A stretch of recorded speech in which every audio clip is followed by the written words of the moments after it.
Jake Broe is a YouTuber who covers the war in Ukraine on a daily basis and also US Air Force veteran. Welcome to our program, Jake. Daniel, thank you for having me back on. As the war in Ukraine enters its fourth year, how can you assess this stage of the war in Ukraine right now, also as Donald Trump also looking forward to end this war by making the deal? What is your reaction to this, and how can you assess current stage of the war? Well, on the ground, neither side are really moving. It was almost 6 months ago now that people were talking about the imminent capture of the city of Pokrovsk, but Ukraine has been holding them off now for 6 months. So on the battlefield, Ukraine is doing fantastic. Russian logistics are a nightmare. We're seeing pictures and videos of the Russians using camels and donkeys to get supplies to the front lines. So the real battle happening right now is in politics. Can the Western Alliance retain the political will to keep supporting Ukraine at the necessary levels? So I know with the headlines, what's dominating right now is Donald Trump. He's now been in office for a little over a month. And yeah, there's a lot of questions and uncertainty about future aid for Ukraine, as well as the world's relationship with the Russians. Are we going to break isolation? Are we going to normalize relations with a brutal regime that has killed hundreds of thousands of people?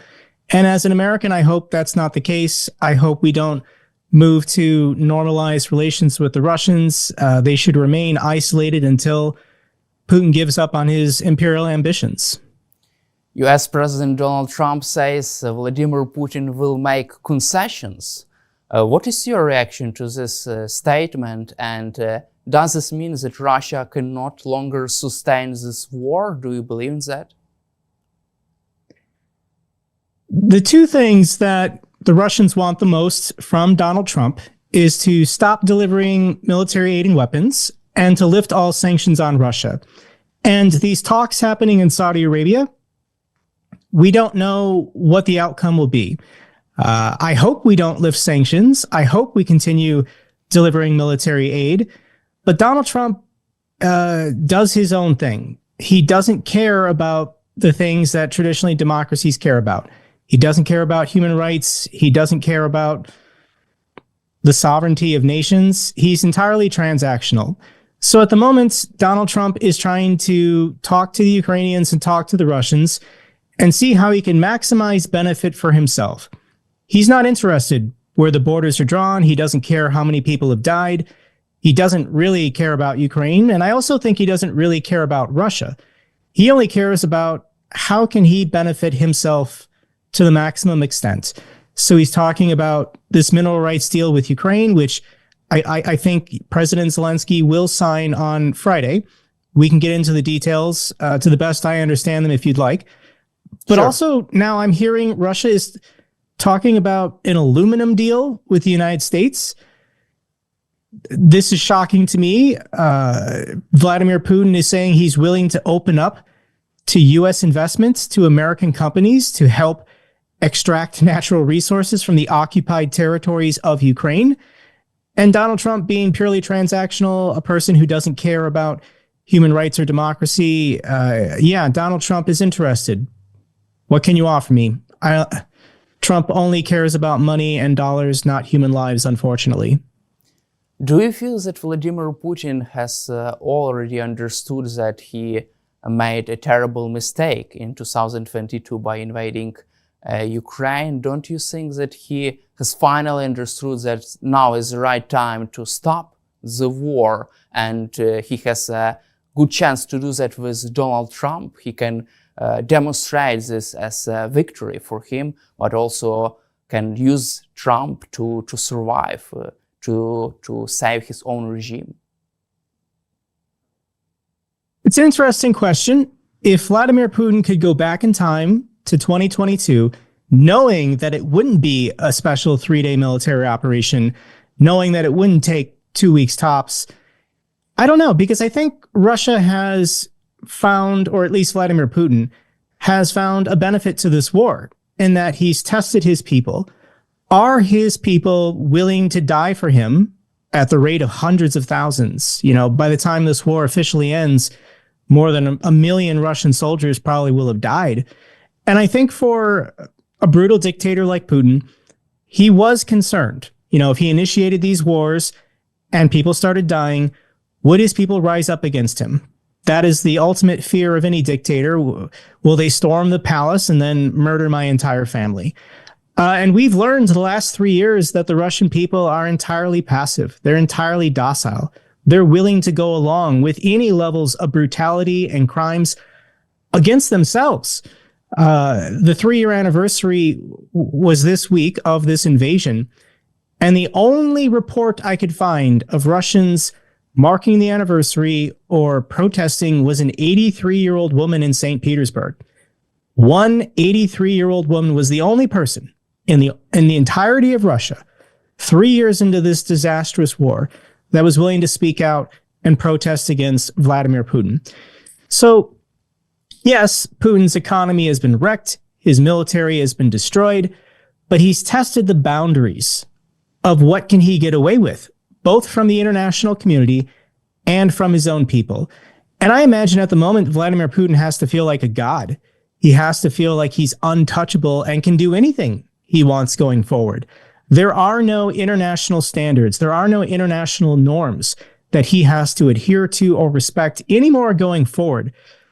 Unfortunately, that's the world we now live in.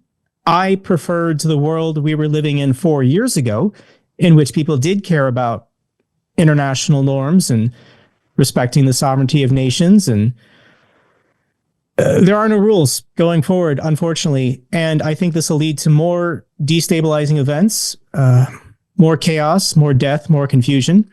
I'm hoping that there's some way we can turn the tide in the political realm and reach Donald Trump and convince him not to go along with this, not to accept the new rules dictated by Vladimir Putin, how nations should treat each other, how the world should view itself. Because, yeah, this is generally not good for ordinary people like you and me when dictators say, I can redraw the maps, I can kill whoever I want to kill, I can take whatever I want to take. Might equals right, and I'm in the right as long as I have the power.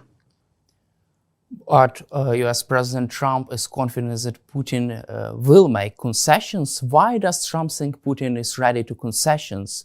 Do you really believe that Vladimir Putin will make some concessions during negotiations right now? That's a lie. Donald Trump is not really asking Putin for any concessions, and Putin is not willing to give any concessions. The Russians will always make absurd maximum demands. You know, Vladimir Putin could say, I want control of everything all the way to Portugal. And then Donald Trump will say, well, will you negotiate? And I'll just give you all of Ukraine. And then Russia will say, okay, I'll willing to scale back my ambitions, wanting to go to Portugal or all the way to East Berlin. I'll accept just the Baltics, Moldova, Ukraine, Armenia, whatever. With the Russians, they have no right to anything. They have no right to this land. They have no right to these people, and they know that. So the Russians have been doing this really for centuries, just lying during the negotiations, demanding the maximum, and then waiting for weak political leaders to give them concessions. And then they argue that it was some kind of tough deal that they negotiated when they walk away something that they had no right to. And they've done this every single time. There is no treaty that Russia will sign that they will respect. There is no ceasefire that Russia will sign that they will respect. They will violate them at their first convenience whenever they think it's to their benefits. The Russians are liars, they're criminals, they're murderers, they're savages, and nobody should be taking anything they say or do seriously because they will never negotiate in good faith. They are terrible, terrible people. So you're confident that if there is a ceasefire deal struck between Ukraine and Russia, Kremlin will violate this deal in any time in the future? 100%. If there is a ceasefire, and Ukraine knows this, General Budanov knows this, President Zelensky knows this, that if they do agree to some kind of ceasefire this year, Russia's not going to stand down. They're not going to demobilize their troops. They're not going to divert resources that going to the military back to civilian programs. Putin is in it to win it. He's getting no resistance from within his ruling elites and the country. And he's going to go for the Baltics. He's going to formally annex Belarus. He's going to go for the Suwalki Gap in Poland. He's going to go for Moldova. He wants all of Ukraine. All of Ukraine. Not just the parts he currently controls. And this can be a century-long project. Putin doesn't care. Perhaps he will die in the next 10 years of natural causes, and whoever his successor is can carry the mantle of Putinism and the rebirth of the Russian Empire. 500 years from now, when Russia controls half of Europe and Central Asia and the Caucasus, statues to Putin will be erected all across the Russian Federation. That's what he thinks about. That's what he sees. When you have this level of power and wealth and control, you start thinking about your legacy. You start thinking like Genghis Khan or Alexander the Great or Julius Caesar thought. It's about empire. It's about megalomania. These people don't care how many people die, both of the people they're invading and their own troops. It's just about their own insatiable lust for power. It's disgusting. Also, General Budanov, the head of Ukrainian military intelligence, says that Ukraine and Russia are likely to strike a ceasefire deal this year. What is your personal prediction about the possibility of making a ceasefire deal this year? Well, as anyone can see, the Russians on the front lines are using donkeys to get their artillery shells to the front lines. So yes, Russia needs to take a breather. And they will happily, I think, agree to a ceasefire. I imagine they want to do this prior to the May 9th Victory Day parade, just so they can consolidate their forces and have a big propaganda win. I don't know why May 9th is their most important holiday when Russia didn't exist during World War II. That was the Soviet Union. The Soviet Union was one of the victors in World War II. The Soviet Union is gone. During World War II, 100% of Ukraine was occupied by the Nazis, but only 5% of modern-day Russia was ever occupied by the Nazis. I don't want to lecture you, you being a Ukrainian, and the history of World War II, but it's simply about propaganda. All of the events, all of the stupid wars that Russia has participated in the last 80 years, they just pretend like none of that happened. So concerning the ceasefire, I think Putin wants one so that he can continue making tanks, continue making armored vehicles, continue making missiles and FPV drones, because that's where the future of warfare is going. And once he's stockpiled 6 or 7 million FPV drones, create this new attack, this new wave of destruction that could potentially hit Ukraine this fall or this winter. Who knows? Maybe Vladimir Putin will shake hands with Trump and say, I promise not to start these wars again while you remain president. And the second Donald Trump leaves office or has a heart attack, then Putin will kick the wars off again, and this cycle will just repeat. But you're confident that Putin will agree to Trump's proposal on a ceasefire this year. You're confident that this should be the case right now? I don't think it matters what Putin agrees to with Trump, because Russia cannot unilaterally say we're done fighting this war, and then Ukraine has to also agree to it. Ukraine and Russia have to agree together to stop this war. Two sides fighting a war have to agree to a ceasefire. All of this nonsensical belief that the United States can directly negotiate with the Russians and get the Russians to agree with anything, and then the United States can impose this on Ukraine. No, they can't. Donald Trump is pretending like he can, hoping that the Ukrainians just do what he wants, but I don't think Russia can get a ceasefire unless they negotiate it with Ukraine. I mean, you can't just unilaterally call for a ceasefire and expect your enemy to stop firing on you. And do you feel that Ukraine has its own seat on the negotiating table right now? No. I mean, there's no debate here. Donald Trump is saying Russia holds all the cards and Ukraine is irrelevant in negotiation talks. This is absurd. This is offensive. As an American, I oppose this line of thinking and belief. to my Ukrainian friends, I apologize. My advice to Ukraine, if you ever feel like it's in your best interest, just tell Donald Trump no. If Donald Trump does something nice or helpful, then accept that help. But if Donald Trump tries to impose anything on Ukraine that Ukraine believes is not to their benefit, just tell Donald Trump no. And in such case, if there is no ceasefire deal this year, is there a chance of confrontation between Trump and Vladimir Putin, for example? I was hoping that. I think there's lots of points, and the military alliance that has grown the last 20 years between China and Russia is not going away. Any kind of delusional beliefs within MAGA that we can flip Russia, become their friend and ally against China, that's not how it works.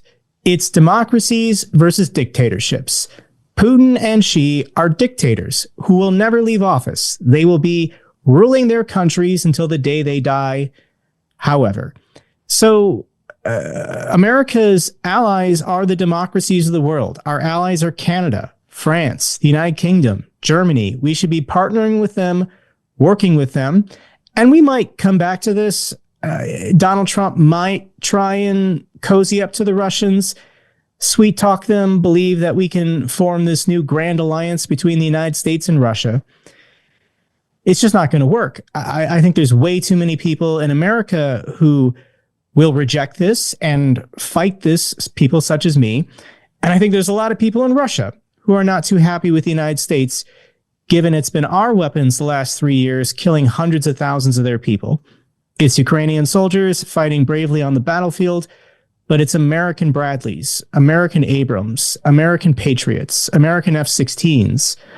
I understand they were donated from other countries, but it's an American-made plane. So why is Donald Trump trying to do this? And he's just getting terrible advice from really stupid and evil people in the administration. And I'm hoping there's some kind of revolt within the national security apparatus of America, and somebody can reach Trump and pull him back from the precipice. Tell him that NATO is his best military alliance. NATO is the greatest guarantee of security for the free and democratic world. And all this talk about being friends with the Russians or working with the Russians is nonsense, and we need to stop it.